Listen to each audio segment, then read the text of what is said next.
Thakur and welcome to my channel Industrial Concepts.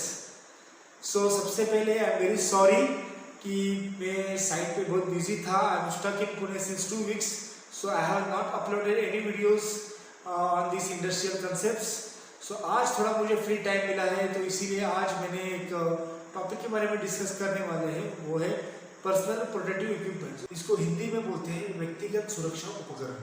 Okay तो ये उपकरण या ये जो इक्विपमेंट्स है, जब भी आप साइट पे जाते हो या काम करते हो तो उस टाइम में आपके बॉडी को प्रोटेक्ट करने के लिए यूज किए जाते हैं. सो आज ये टॉपिक में हम लोग डिस्कस करने वाले हैं कि कौन सी पीपीई हम लोग यूज करते हैं, उसे कैसे पहनाया जाता है, ये पूरा डिटेल्स आज हम लोग ये वीडियो में डिस्कस करेंगे.